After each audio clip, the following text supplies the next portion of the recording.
Questions or comments should be directed to those show hosts. Thank you for choosing W4CY Radio.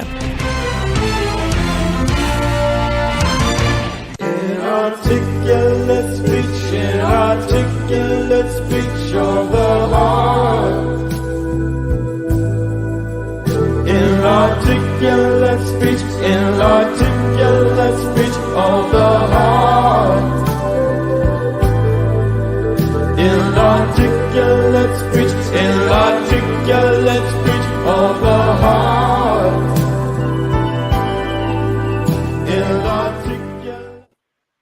Hello and welcome to It's Your Voice, the show that hosts enriching conversations in diversity. My name is Behia Yaxline. I'm a coach, a diversity educator, and an emotional wisdom training specialist. And I'm delighted to host such shows as we have today. The topic is the title actually by our guest, Tim Hurt, who you see right next to me. I love the title you suggested, which is Here's a Proposition, Vote. This conversation is so timely and critical. I didn't want to miss the beginning. But after I thank my sponsor, I'll let the audience know what's happening for the rest of the show. I do want to thank Calvin Handy, a public safety consultant who sponsors our shows and is an amazing supporter of our program. He helps build safety and prevention plans, especially around gun violence. And he, in fact, will be our guest next week, and you will hear much more about his incredibly important and sadly needed work. So I wanted to, as you see, Tim, I wanted to say a few words before I introduce him. And even before that, I apologize to Tim and the viewers and listeners that I am actually hit by COVID pretty hard today. I'm going to be bowing out after I introduce Tim, but he's totally got this, very well-versed, and enjoy the show. And I can't wait to hear it later after I can get back up. Tim, you covered for 20 years California politics and public policy from Sacramento.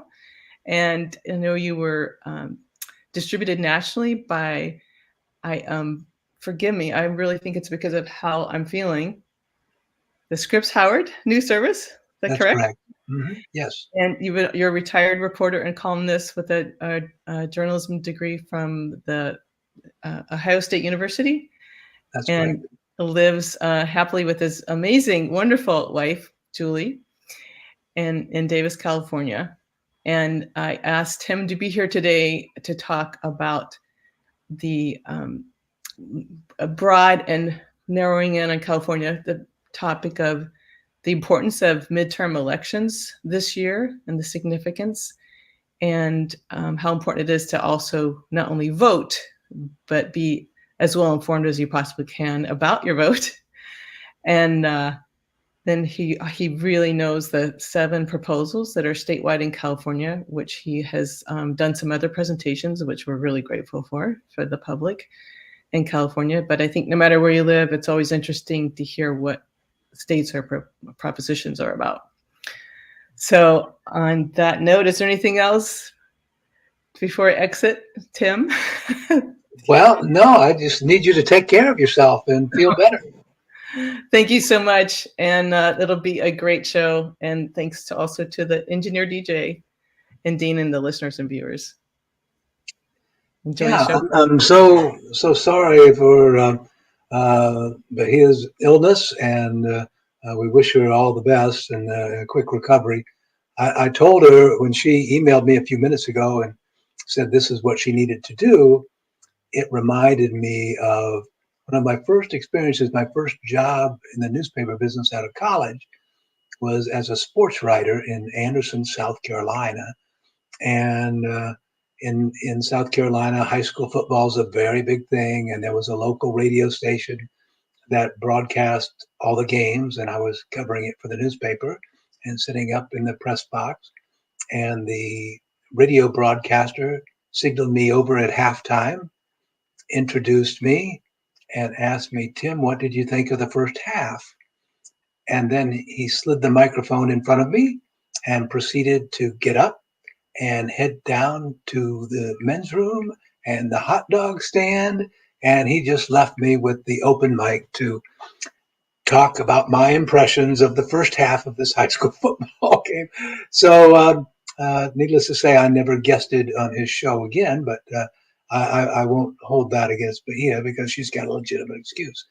So, we're talking about the midterm elections, and specifically, my expertise has been in California, and I've put a lot of study into this year's ballot propositions. But first, let's talk about the midterm elections generally. Um, Typically, they don't get near the turnout of presidential elections. Um, as a general rule, historically, about 75% of registered voters vote in presidential elections, but only about 55% of registered voters participate in the midterm elections. And, that's very significant when you think about the what's at stake this year and in every midterm election. All 435 seats in the House of Representatives, they're being 2-year terms. They're voted on every 2 years, so they're all up for election. The senators have 6-year terms, so a third of the Senate is up for election every 2 years. So that's either 33 or 34 United States senators. Most of the governorships, all of the state legislators typically have either 2 or 4-year terms. So either all or half are up for election. So important things are being decided. And again, the voter participation is predictably going to be lower than we see in a presidential election. So this brings up the question, well, why vote? And, elections are really about the wisdom of the crowd. And the more people who excuse themselves from the crowd, the more skewed the remaining individuals who make up that crowd can be. So, and elections today, given the partisan divide in this country and the split, typically elections, the outcome of elections today in the United States is all about turnout. It's whichever, because not very many people are persuadable these days. They won't, if they are Democrats, there's not much you can tell them to get them to vote for a Republican. If they're Republicans, there's not much you can tell them to get to vote for a Democrat. And there's a very narrow slice of people who are actually persuadable one way or the other. So therefore, it's whichever side can get the most of their supporters to turn out and vote is the one that will prevail. So that in order for the wisdom of the crowd to work, as many people in the crowd as possible have to participate. And I read a disturbing thing the other day about young voters and how many don't vote because they kind of just don't know how to do it, and they don't trust themselves, and that's really not very good logic, because there's no, the only qualifications to be a voter is to be 18 years old and a United States citizen, and a citizen of the jurisdiction you're voting in. But beyond that, it's really very easy to inform yourself. It's not that hard. There are you can go to any number of websites, rockthevote.org or vote411.org, which is operated by the League of Women Voters, and you can click on your state. It will give you precisely all the step-by-step instructions on what you need to do to vote, when the polls are open, how you can vote by mail, and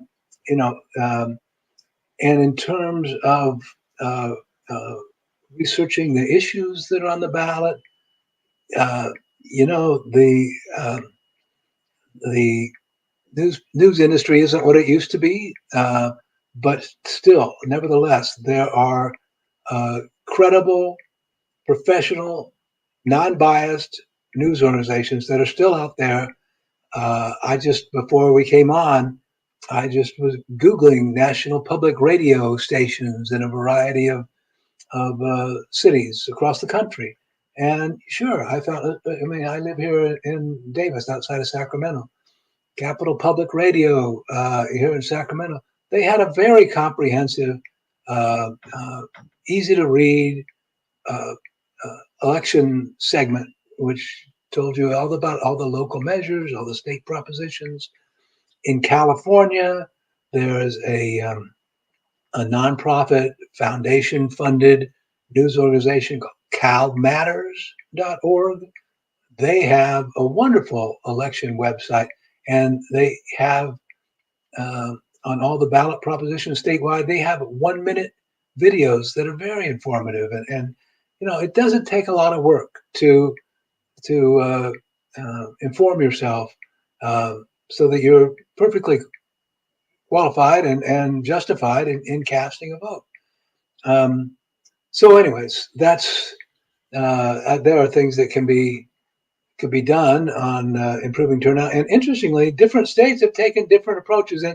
And this year, more than ever, I think it's important to vote because, our democracy is being imperiled. It's being imperiled by insurrectionists that we saw that tried to force the United States Congress not to accept the results of the 2020 presidential election.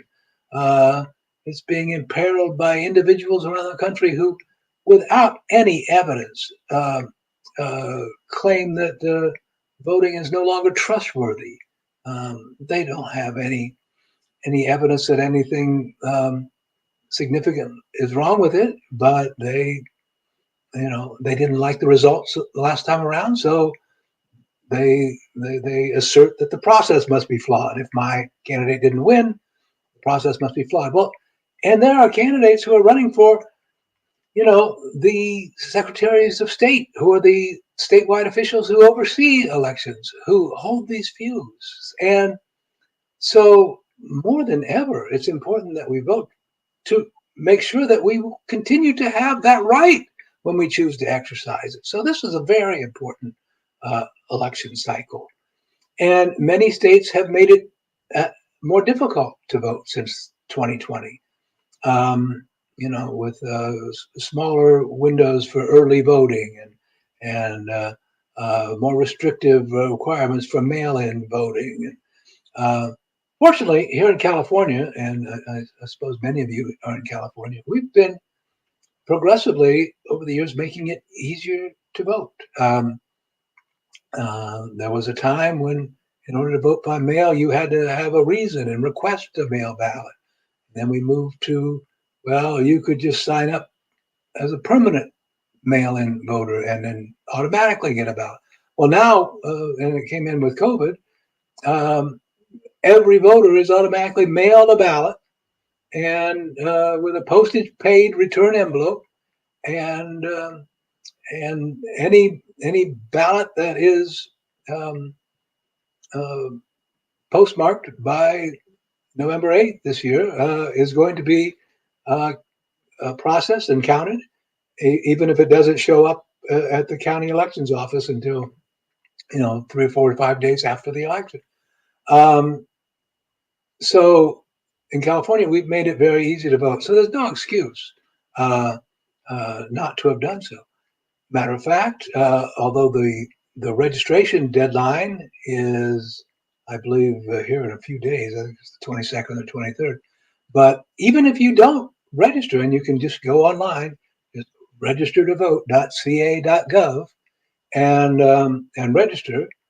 But even if you don't do that, you can still go to a polling place on election day, a vote center, and cast a ballot provisionally, and they will verify your status after the fact. And if in fact you were legitimately able to vote, then they will count your vote. So no excuse not to vote in California. Some of these other states, they're going to make it a little more difficult and a little more challenging. But anyways, I just think it's very important, and it's we have our country asks very little of us. Actually, we pay taxes.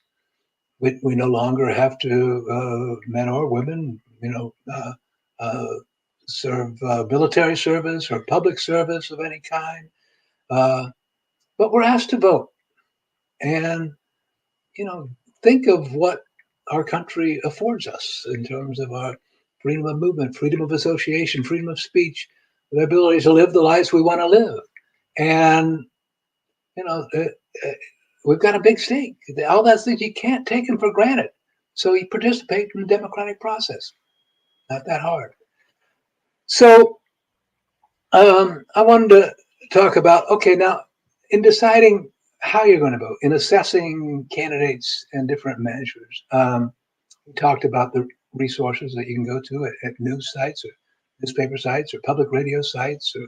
But there's one thing I want to, as someone who spent a career as a professional news person and covering elections and reporting on political issues, it was always so disheartening. The Public Policy Institute of California, every cycle, they ask a question: what is your primary source of information about the election? And inevitably, the number one source people cite is television ads. And I beseech you, never, ever allow yourself to be swayed by a television ad. They are propaganda. They oftentimes what they're saying is totally false. Uh, don't let yourself be swayed by television. Find some other source of information. Uh, I dare say your Facebook and your Twitter feed or your Instagram page is going to be more reliable than TV ads, and that's not saying much. But don't be swayed by television ads. So anyway, so let's talk about California's election, and apologies to those of you who are listening from other states. But I think, as Bahia mentioned, I think many of the ballot propositions in California are the interest in them extend beyond our state borders. So there are only 7 this year, which is a real rarity in California. It's as the fewest that have been in over a century. And they really don't often succeed. Ballot initiatives in California only about a third of them pass. So people are discriminatory in deciding when to give their approval to propositions that are put before them. So the first proposition this year is Proposition 1, and normally the numbers rotate over time, and we'll see funny numbering here as we go on. But since the legislature put this on the ballot themselves, they get to number it the way they want, and they number 1. And that it simply says it would be amend the California Constitution to state that no law in California can deny or interfere with a person's reproductive decisions, including, quote, their fundamental right to choose to have an abortion and their fundamental right to choose or refuse contraceptives. The entire text of this amendment is one paragraph, and it's on the ballot specifically in response to the Dobbs decision, which overturned 50-year constitutional right in the United States. The Supreme Court said in Roe v. Wade that there is a right, the privacy that includes a woman's ability to choose whether to carry a baby to term. And since the Supreme Court nullified that right and essentially gave individual states the ability to allow or outlaw abortion, oftentimes under any circumstance, it was felt that, okay, even though in California we don't have an issue right now, California law already establishes and Supreme Court precedent establishes the right to privacy that extends to abortion. Under current law, abortions are allowed until a point at which a physician determines quote, there is a reasonable likelihood of the fetus's sustained survival outside the uterus uh, without the application of extraordinary medical measures. So abortions are allowed up until that point, and generally that's is considered to be 24 weeks into the pregnancy. Now, abortions after that point can still be performed if it's necessary to protect the life or health of the woman. So this ballot measure would work in tandem with state law to enshrine that fundamental right into the state constitution, where it could only be changed by another vote of the people to amend the constitution. So no matter what legislature came along, what governor, what Supreme Court justices, California Supreme Court justices came along, they couldn't change that fundamental right. Only another vote of the people could, if Proposition 1 passes on November 8th. So that's pretty explicit, pretty straightforward. So the next two propositions, we should talk about them together because they both are on the same subject. They both would legalize sports betting in California, but under different schemes of how it would be permitted. Under Proposition 26, sports betting would have to take place in person at either an Indian gaming establishment or one of 4 horse racing tracks across California. So, but those would be the only places where they could that could happen. You would have to physically drive to Golden Gate Fields in the San Francisco area or Santa Anita in the Los Angeles area, and to watch your favorite sporting events and to place a wager, or you would go to an Indian gaming casino, which would undoubtedly, if Proposition 26 were to pass, they would have sports books like you see in Las Vegas casinos, and wager on sporting events. And also, by the way, you could wager on the Oscars, but not, interestingly, political betting would not be allowed, unlike in London, where you can already place your wagers on who's going to be elected president of the United States in 2024. So that's under Proposition 26. And under Proposition 26, there obviously, by legalizing sports gambling, you would also want to tax it and regulate it. And so the taxes the revenue from the taxes on the sports betting would go mostly into the general fund, where they'd be distributed the same way your income taxes or sales taxes are, and mostly for K through 12 education, also for prisons and highways and healthcare and higher education, all the things that your state tax dollars do. So it's a little difficult to determine how much that would be, because the tribes that would be authorized to conduct sports gambling are sovereign nations. They don't pay state taxes. They would have to negotiate with the state, as they already have compacts that they've negotiated, but they would have to renegotiate for the sports gambling. So it's uncertain exactly how much they would pay. So the legislative analyst estimates that this measure, if passed, would generate tens of millions of dollars for the state budget. Under Proposition 27, sports gambling would also be legalized, but it would be able to be done electronically. You could do it on your phone, on your tablet, on your PC. And so you see these companies that you see advertised nationally, because 36 states now allow sports betting. So like FanDuel, DraftKings, their apps would be legal to use in California. Many people already do that, but they have to do it on platforms that are based offshore. Therefore, there's the state receives no tax revenue, and B, there's no certainty or no recourse. If you were to win money and you didn't get paid, you don't have any recourse to collect. So, and under Proposition 27, it says, okay, 10% of the net of gambling revenues after they pay their expenses and pay off the winners. That of that 10% net, 10% of that net would go to the state, most of which would have to be spent on to local governments for homeless programs.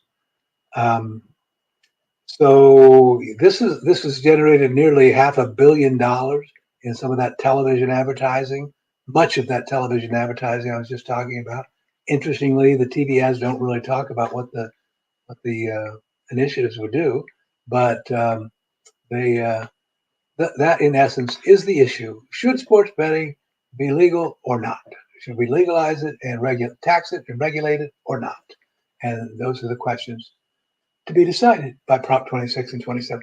Should they both pass, which seems unlikely, the one with the most votes would prevail. So then we move on to Proposition 28. That would, every year in California, under a previous ballot measure, Proposition 98 it was called,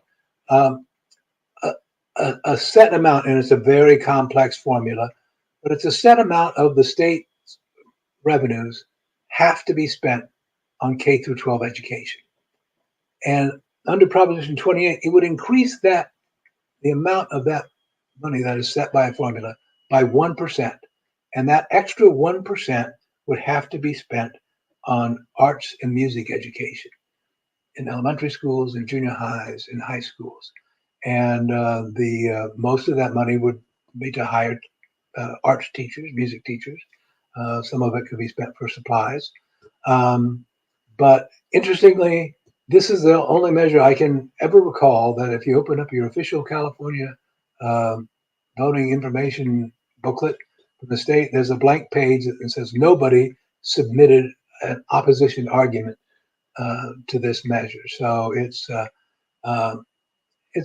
put on there by people who believe strongly that arts and music education is important to the development of young minds, and they want the state to have a dedicated stream of revenue so that school districts and individual schools will say, okay, this is a portion of our money that we have no choice but to spend on arts and music.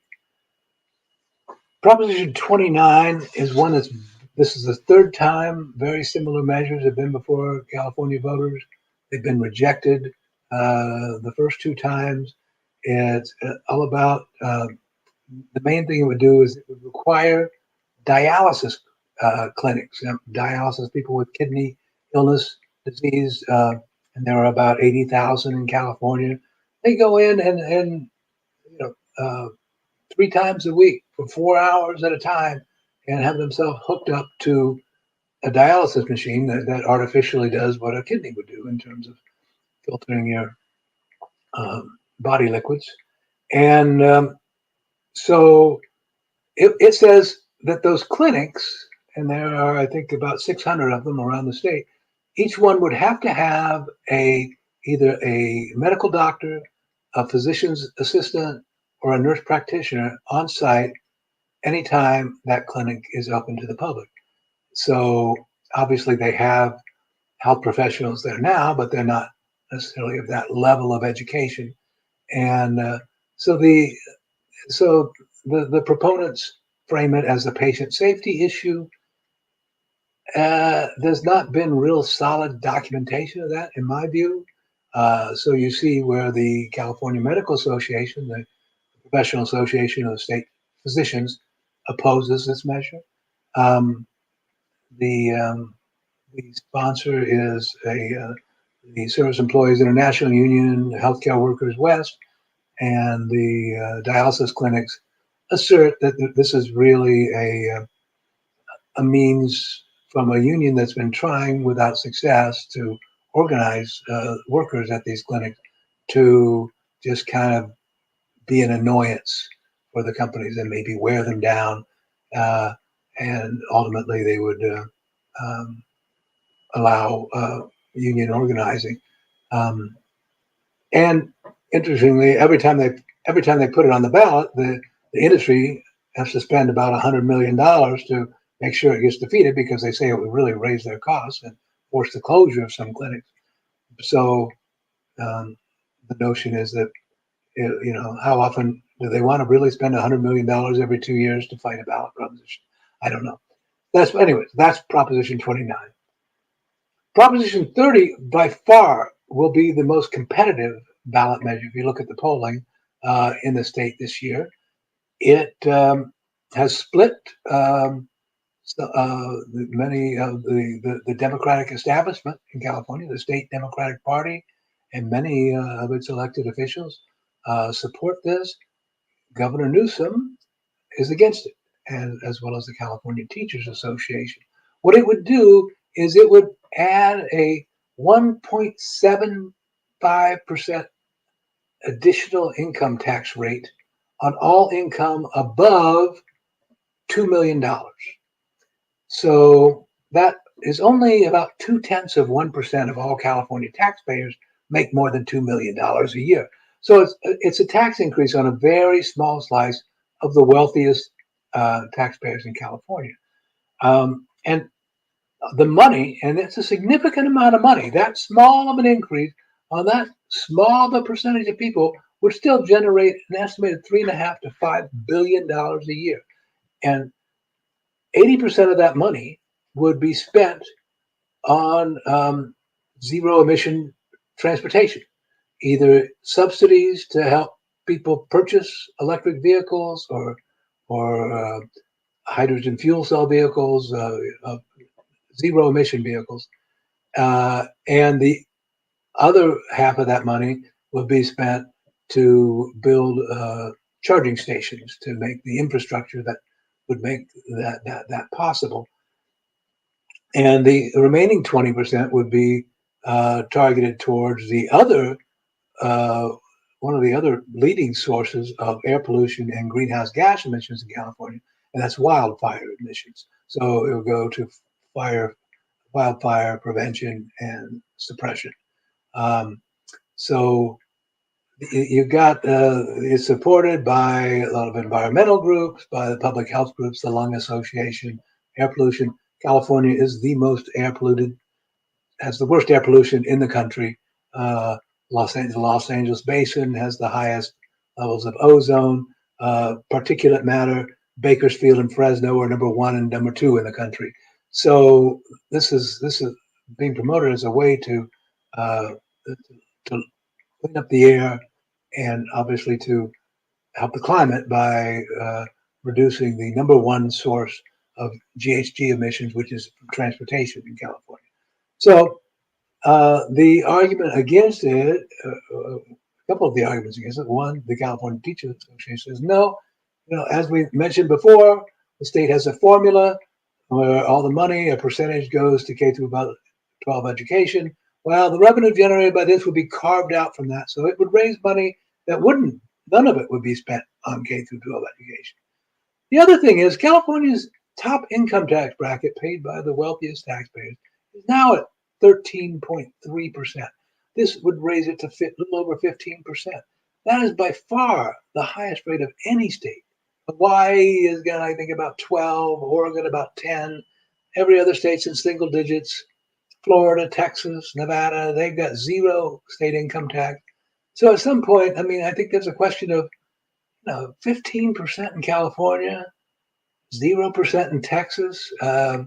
If you're a very wealthy person, at some point you're going to think, I can live anywhere I want. So I think there's a sense that I think the governor feels this, it would potentially drive out the taxpayers who pay the most taxes now. So that's a concern. So you have to weigh, can we put an additional tax rate on the wealthiest taxpayers for this goal of cleaner air and lower GHG emissions, or is that unreasonable? So that's the question that you have to answer to your own mind when you vote on Proposition 30. And then Proposition 31 is the last one on the ballot, and it's a referendum. A referendum is the legislature passed a law back in 2020 And they said, henceforth, it will be illegal to sell flavored tobacco products in California, or something called tobacco product flavor enhancers. But basically, that means like candy flavored cigarettes, e-cigarettes, um, um, and minty menthol cigarettes. So they put that they passed that law, and immediately the tobacco industry went out and said, no, we think voters should have a chance to overturn that law. They don't want it, and they got enough signatures on their petitions, and they placed it on the ballot as a referendum. So referendums can be confusing. So even though the tobacco industry were the ones who put this before you to vote, they want a no vote. Because on a referendum, a yes vote means I want to uphold this law. A no vote means I want to overturn this law. So if you favor the ban on flavored tobacco products, the way you want to vote is yes on Proposition 31. Now, proponents of this law say that these candy flavored cigarettes are specifically designed to appeal to minors. They note that 80% of kids who start smoking with flavored tobacco. Almost all high school e-cigarette users use flavored products. But opponents note accurately that it's already illegal to sell tobacco products to minors. And so what's the legislature passed is an adult prohibition. And interestingly, that the tobacco product of choice in Black communities is minty menthol cigarettes. It's an estimated 85% of Black smokers, that's their choice. And so with this measure, I guess the legislature didn't have the political will or desire to outright ban tobacco or try to ban tobacco, but they did have the political will to pass a law that would ban the kind of tobacco that is preferred in Black communities. So even though obviously many in the Black community are very supportive of this, including the NAACP, because they assert that the tobacco industry has long preyed on their communities and targeted them. But one could also say that, really we're putting a prohibition on tobacco, but only the kind of tobacco that Black smokers prefer. So those are kind of the issues that are encapsulated in Proposition 31. So either yes on upholding this ban on flavored tobacco products, or no to turn it down. So that's our ballot in California. And obviously there's also the race for governor, even though we all voted whether or not to recall Gavin Newsom last year. Now we say, well, now at least we have a choice. It's not yes or no on Gavin Newsom. It's yes on Gavin Newsom or yes on Brian Donnelly, the Republican nominee for governor. And then in the Senate, we have one of the Senate seats, the one held by the appointed Senator Alex Padilla, who was appointed to that position after Kamala Harris, who resigned the Senate to become Vice President of the United States.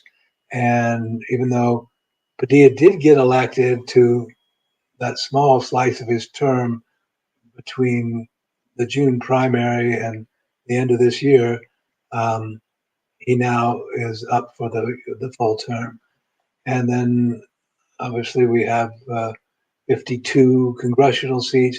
About 5 of them are considered, toss-up districts, and their outcome could be instrumental in determining which party controls the House of Representatives come January. We also have um, 20 state Senate seats and 80 state assembly races for the legislature. And state legislatures are very important. Arguably, they have more direct impact on the day-to-day activities in your lives than the United States Congress does. So, legislative races are very important. The statewide office, the attorney general, the insurance commissioner, the treasurer, the controller, the lieutenant governor, um, all those. And one other thing that I want to mention, those of you who are voting, oftentimes it's confusing because all of a sudden you get your ballot and you see something that you've never heard talked about, and that is the vote on the justices of the state Supreme Court and state appellate courts, depending on what appellate district you live in. And in California, our system on judges, in my view, is kind of a middle ground. The federal government, you get appointed to a federal judgeship, that appointment is for life. And the only way you're going to no longer be a judge is to die or to be impeached or to retire. Whereas in many states, these are partisan elected positions. So you have a Democrat running against a Republican, and even if they're not partisan, you have two individuals running against each other to be a member of the state Supreme Court. Well, in California, we say no, that kind of, we don't want special interest funding different candidates for judgeships. So here's what we do: we do a middle ground. These judges are appointed for set terms, 6 years typically, and then they stand for essentially a confirmation vote from voters, and you just vote yes or no. You can stay in your job or not. So in those instances where a judge has, there are people who believe that judge is not fulfilling his or her duties, is corrupt, is lazy, may make ridiculous decisions that are contrary to law and gets overturned all the time. Whatever, that they can raise that point, and there's an opportunity to vote them out. But typically, that's not the case. So it's kind of routine to vote yes, and that's really what most people should do almost all the time. But there is an opportunity, if there's a problem, to make that known and create an issue to vote a judge out. So my advice is, unless you've heard a good argument why a judge shouldn't continue in office, just vote yes to keep them in. And if they are not doing their job appropriately, you'll hear about it and you'll get another chance to vote them out later on. So that's my summary of the California elections and some of my views on the midterm elections. And I hope some of you have found this helpful or interesting. And I think I don't know exactly what time I'm supposed to sign off. Maybe I can look in my chat room. Maybe it'll give me a clue. Okay, I've got a few minutes left to fill. So what should we talk about? Let's go back to some of these resources I suggested. And I really, it doesn't, you just have to be a fairly novice Googler to find out, how can I vote? And like I say, there are a lot of organizations. Rock the Vote, I found them to be a very fun, active group that has really particularly pushed towards getting more young people to participate in elections. Again, their website is very helpful. It will walk you through everything you need to know about how to cast your vote. The other, I said, that vote411.org, easy to remember, right? What's the 411 on voting? Vote411.org. And it'll give you a map of the United States. You click on the state that you live in or that you're interested in, and it will detail all the steps to register, how to vote, and how to interpret your ballot. Another side I find interesting, and especially for national politics. So if you want to know something about your member of Congress, maybe you don't know that much about the member of Congress that's on your vote, there's a website called OpenSecrets.org, and they track campaign finances better than anybody in the country. So if you want to know what industry, how much money does your member of Congress, how much is he or she raised for this election cycle? Where is it coming from? What industry are the top donors? What individuals or companies are the top donors to their campaign? That tells you a little something. Like I looked up right before the show started. I thought, okay, I went to OpenSecrets.org. So what about my Congress? We had a redistricting, and we have a different member of Congress who's running for re-election here in Davis, and it's a person who was represented Davis in the previous 10 years, though from 2002 to 2011. But now with the new districts, we have him again. So sure enough, he's from the Napa Valley. And so who are the top contributors to Representative Mike Thompson? Well, the wine industry. Okay, that makes sense. I guess, if you have a congressional representative from North Dakota, chances are the oil industry is going to be the top contributor. Or Alaska, it might be the fishing industry. So not good or bad, but it just makes some sense. So, but anyways, you can find out, you can follow the money with OpenSecrets.org about your representatives or U.S. senators. So I am going to say that those are good suggestions, and just urge you to take the short time it takes. If people in California, voters in California, you've got a ballot. If it hasn't arrived yet in your mailbox, it will in the next couple of days. Sit down at your dining room table. Get out your phone or your tablet.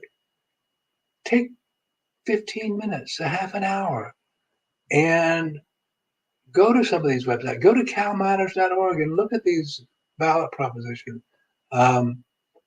Go and do a few minutes of research and check the boxes. And if there's a local race for a water board or a parks and recreation board, and you don't know anything about it, and you've already put in your 30 minutes and you're not going to take any more, leave that one blank. Nothing wrong with that. So it's important. Our democracy is not something that's guaranteed. And the only way we can assert and protect our privilege to live in a democratic society is to participate. So by all means, take those few minutes and cast your ballot. Thank you.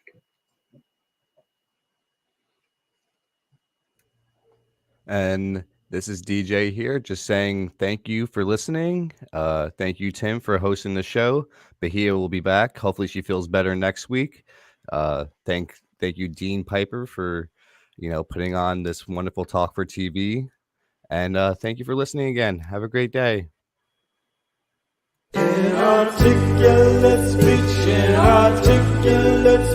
of the heart. Inarticulate speech of the